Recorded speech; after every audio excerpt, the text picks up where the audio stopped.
name is Alex Chen. I am a senior at Harvard, and I'm also the co-president of the Harvard Taiwanese Cultural Society here. We're very happy to have all of you here today to join us for this event called Formosa Betrayed, a Hollywood take on Taiwan. So before we start, I would like to give a big thanks to the following groups for co-sponsoring this event. Now these organizations are, in alphabetical order, Formosa Association for Public Affairs Massachusetts Chapter, Harvard Taiwan ROC Student Club, MIT Association of Taiwanese Students, Taiwanese American Association Boston Chapter, and Wellesley Taiwanese Cultural Organization. Now today we're very honored to have Will Tiao with us here to talk about this upcoming Hollywood movie, Formosa Betrayed. Born and raised in Manhattan, Kansas, Will Tiao worked in international politics for a decade before entering the entertainment industry. Originally a cello performance major, Will chose to pursue his passion into politics by studying international relations at Tufts University, where he graduated magna cum laude. He later received his master's degree in international affairs from Columbia University. In the summer of 2002, Will left his position with the U.S. government to pursue a career in the entertainment industry. Since that time, Will has worked consistently as an actor, writer, producer for TV, film, and theater. A few years ago, Tiao decided to combine his passion for politics and film, and soon developed a story that became the basis for Formosa Betrayed. So without further ado, it's my great pleasure to introduce to all of you, Will Tiao.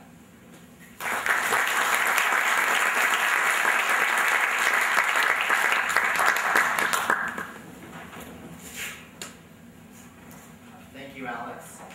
I hope I don't miss anybody here. I want to thank the Harvard Taiwanese Cultural Society, the Harvard Taiwan ROC Student Club, the Wellesley Taiwanese Cultural Organization, the MIT Association of Taiwanese Students, and the Taiwan-Part chapter of Massachusetts. Is that right? Am I missing anyone? Taiwanese American Association. Thank you for having me. Thank you for bringing me here.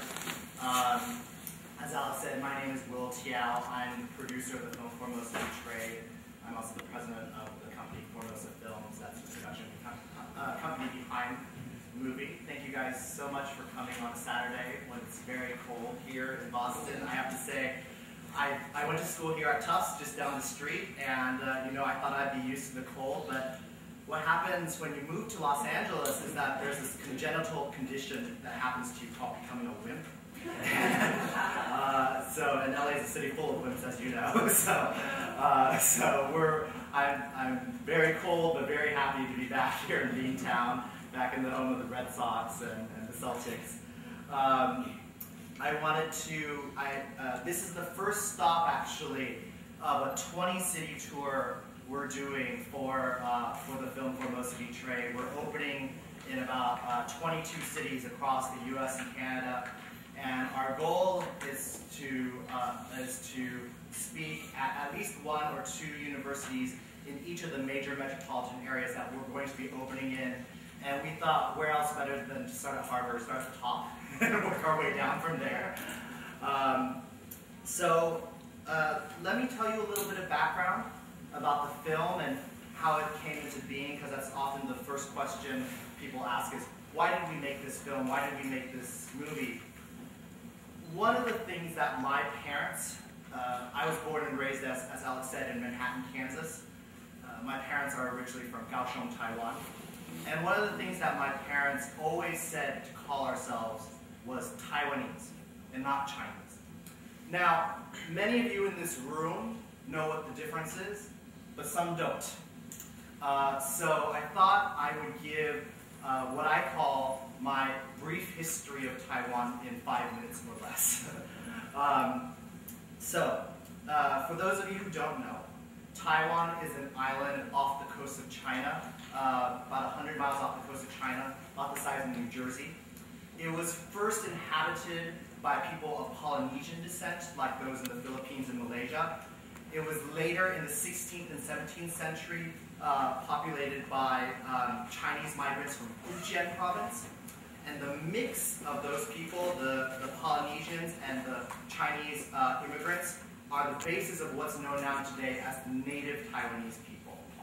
Taiwan and China had a relationship similar to England and Australia, England being like China and Australia being like Taiwan, where Taiwan was a bit of the outback. It was a colony on and off for hundreds of years. It was a Dutch colony. It was a Spanish colony. The Portuguese called it Ilha Formosa, or Beautiful Island, and so that name stuck for Taiwan, the name of Formosa. The big break happened in 1895. That was the first Sino-Japanese War, the first war between China and Japan. Japan wins, and they take two possessions. One is Korea, the other Taiwan. The Korean experience went so badly that to this day, many Koreans still hate the Japanese. The Taiwanese experience did not go as badly. The Japanese developed the island, they gave it infrastructure, they gave it educational administration, they gave it a government apparatus. So by the time of the end of World War II, in 1945, where Taiwan's still part of Japan's empire, Taiwan's actually one of the more developed countries in Asia.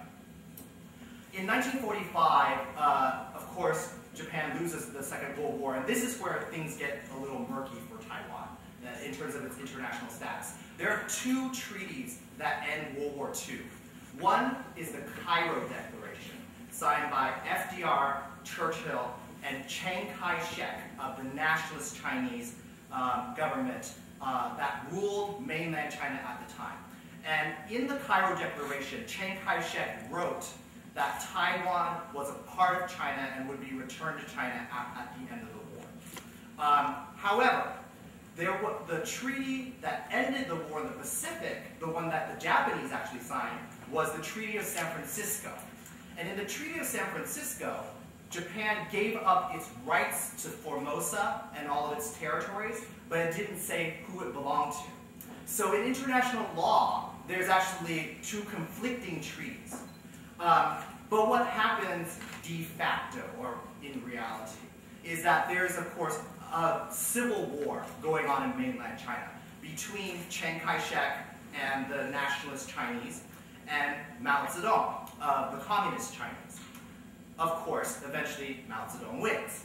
Chiang Kai-shek begins to bring his troops over to Taiwan, his nationalist troops.